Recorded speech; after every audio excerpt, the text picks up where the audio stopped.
आज हम देखेंगे पृथ्वी के वायुमंडल के गर्म और ठंडे होने के बारे में। ठीक, हेडिंग है heating and cooling of atmosphere. पृथ्वी के वायुमंडल का गर्म और ठंडा होना। ठीक, इसमें कुल 6 प्रक्रियाएं काम करती हैं। 4 यहाँ पर बताई गई हैं, 2 अन्य हैं। 2 और कौन सी हैं? एक एडियाबेटिक प्रोसेस और दूसरा कंडेंसेशन या संघनन। ठीक, ये 4 प्रक्रियाएं जो आज बताई जाएंगी।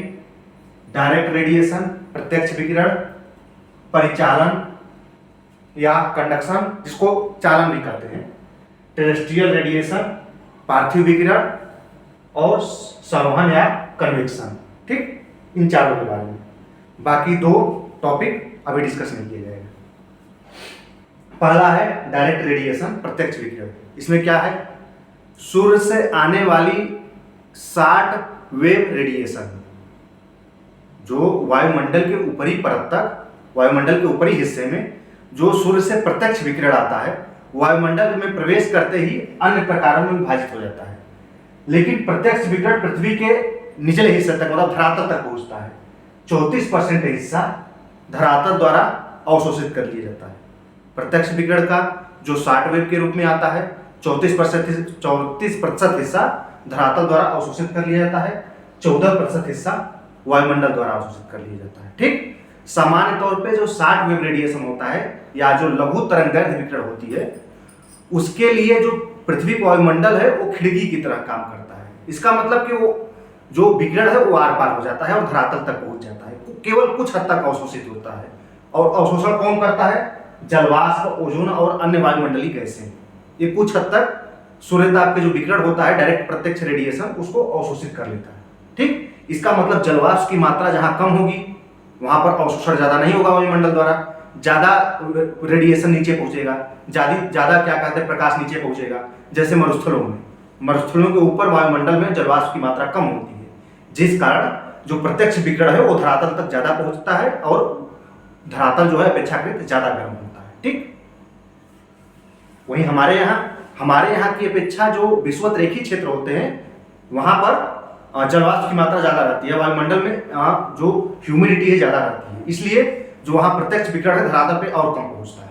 ठीक, ये हो गया डायरेक्ट रेडिएशन के द्वारा। अब क्या है? कंडक्शन या परिचालन। ये क्या है? परिचालन या चालन। इसमें 2 पदार्थ जब एक दूसरे के संपर्क में आते हैं तो उष्मा का एक दूसरे में ट्रांसफर कर देते हैं। जो अधिक गर्म वस्तु रहेगी ठंडे वस्तु में अपनी उष्मा का ट्रांसफर कर देगी। जैसे कि अगर हम लोहे की राड को एक किनारे पर गर्म करें तो दूसरे किनारे पर भी धीरे धीरे उष्मा या गर्मी पहुंच जाती है, गर्म हो जाता है। क्यों?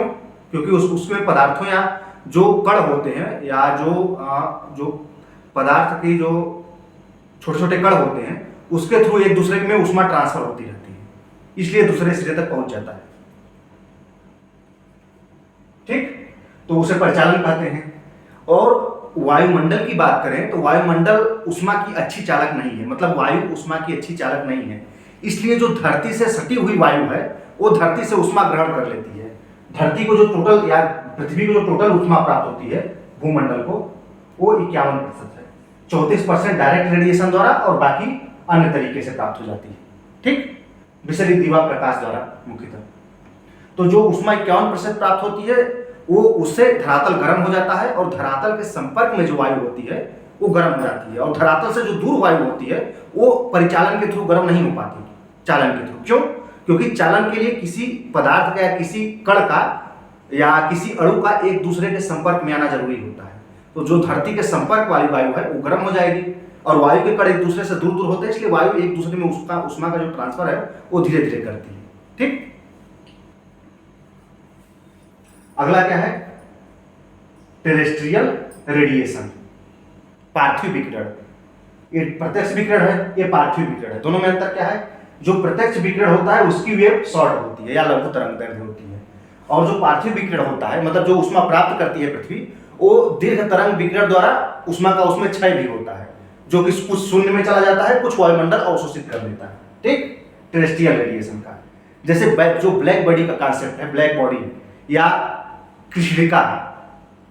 ठीक, जो पूर्ण कृष्णिका होती है या होल ब्लैक बॉडी होती है वो अपने अंदर जितना ऊष्मा अवशोषित करती है विकिरण के रूप में उतना उत्सर्जित भी करती है। लेकिन जो पृथ्वी है हमारी होल ब्लैक बॉडी है नहीं, ऊष्मा का जितना अवशोषण करती है उसको कुछ देर तक रोके रखती है, इसके बाद धीरे धीरे उसका उत्सर्जन करती है। ठीक, तो जो 51% ऊष्मा प्राप्त करती है पृथ्वी, वो विकिरण द्वारा रिलीज भी कर देती है, कुछ विकिरण द्वारा, कुछ अन्य प्रक्रियाओं द्वारा। तो जो विकिरण द्वारा जब रिलीज होता है कुछ तो अंतरिक्ष में या शून्य में चला जाता है, कुछ वायुमंडल की मोटी परत द्वारा अवशोषित कर लिया जाता है। जो वायुमंडल की मोटी परत अवशोषित कर लेती है उससे वायुमंडल अपेक्षाकृत गर्म हो जाता है।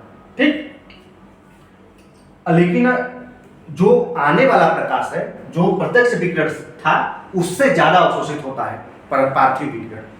धरातल चूंकि लॉन्ग वेव रेडिएशन करता है, धरातल लॉन्ग वेव रेडिएशन करता है, इसलिए उससे जो अवशोषण, वायुमंडल का अवशोषण है वो बढ़ जाता है। वायुमंडल ज्यादा प्रकाश से ज्यादा ऊष्मा को अवशोषित, ज्यादा विकिरण को अवशोषित कर पाता है। ठीक, और यही कारण है कि रात को अपेक्षाकृत जितना, अगर वायुमंडल हमारी मोटी परत न रहे तो जितनी विकिरण है पृथ्वी से वो रात को वापस चली जाए और हमारा रात ठंडी हो जाएगी।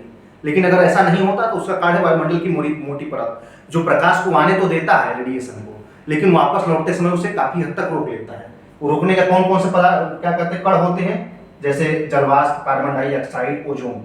ये हरित गृह प्रभाव इसको कहते हैं। हरित गृह का मतलब जो प्रकाश को आने तो देता है, आते समय जो शॉर्ट वेव होता है या जो सूक्ष्म तरंग होती है उसके लिए तो खिड़की हो जाता है, आर पार जाने देता है, लौटते समय लेकिन अवरोध उत्पन्न कर लेता है, अवशोषित कर लेता है। ठीक, इसलिए वायुमंडल अपेक्षाकृत गर्म हो जाता है। और जो जलवाष्प होता है वो जहां पर अधिक होगा वहां पर अवशोषण ज्यादा होगा लौटते प्रकाश का, इसलिए विषुवत-रेखी प्रदेश में रात भी गर्म बनी रहती है। क्यों? क्योंकि वहां बादल भी रहते हैं और निचले वायुमंडल में पर्याप्त मात्रा में जल के कण होते हैं या ह्यूमिडिटी होती है, जो लौटते हुए टेरेस्ट्रियल विकिरण को या पार्थिव विकिरण को अवशोषित कर लेती है। और यही रेगिस्तानी क्षेत्रों में क्या होता है, वहां पर पार्थिव विकिरण लौटते समय ज्यादा जलवाष्प न होने के कारण सीधे वायुमंडल से बाहर चली जाती है, इसलिए रातें अत्यधिक ठंडी हो जाती है। ठीक, अगला क्या है, कन्वेक्शन या संवहन। ठीक, इसको ध्यान समझेंगे। ये क्या है, जब धरातल गर्म होता है तो उससे संपर्क में आने वाली वायु भी गर्म हो जाती है, जो कि परिचालन जिसको कहते हैं। जब नीचे वाली वायु गर्म हो जाती है, भूमि से संपर्क वाली निचली वायु गर्म होती है, अत्यधिक गर्म होने के कारण इसके कण दूर दूर हो जाते हैं और इसका घनत्व कम हो जाता है वायु का। जैसे ही वायु का घनत्व कम होता है, वायु हल्की हो जाती है, यह ऊपर उठने लगती है। ठीक, तो नीचे से ऊष्मा ली धरती से और गर्म होकर हल्की होकर ऊपर उठने लगी, तो ऊष्मा का ट्रांसफर नीचे से ऊपर कर दी, यही संवहन है। तो इसको संवहन तरंग कहते हैं। देखिए चित्र है, इसमें क्या हुआ, धरातल पर, ये धरातल है, यहाँ पर अत्यधिक गर्मी के कारण धरातल गर्म होने पर इसके संपर्क में आने वाली वायु गर्म हो गई और यह ऊपर उठने लगी। ये संवहन तरंगे ऊपर उठी और ऊपर उठने पर जो संघनन की प्रक्रिया है, इसमें एडियाबेटिक और संघनन की प्रक्रिया दोनों काम करती है। संघनन की प्रक्रिया द्वारा ये अपेक्षाकृत ऊष्मा ऊपर ट्रांसफर हो जाती है ऊपरी वायुमंडल में। ठीक, जिसको हम गुप्त ऊष्मा कहते हैं। जल की गुप्त ऊष्मा या वाष्प से जब जल में परिवर्तन होता है तो उसकी गुप्त ऊष्मा वायुमंडल में ट्रांसफर हो जाती है, जिससे ऊपरी वायुमंडल अपेक्षाकृत गर्म हो जाता है। ठीक, जब ये गर्म हो जाता है तो ये हवा वर्षा करके दूसरी तरफ नीचे उतरती है और फिर ये संवहन धाराओं के रूप में इधर की तरफ चलने लगती है। इसको संवहन कहते हैं। इससे भी वायुमंडल निचले हिस्से से ऊर्जा ऊपरी हिस्से में ट्रांसफर होती है। ठीक, बस आगे नहीं।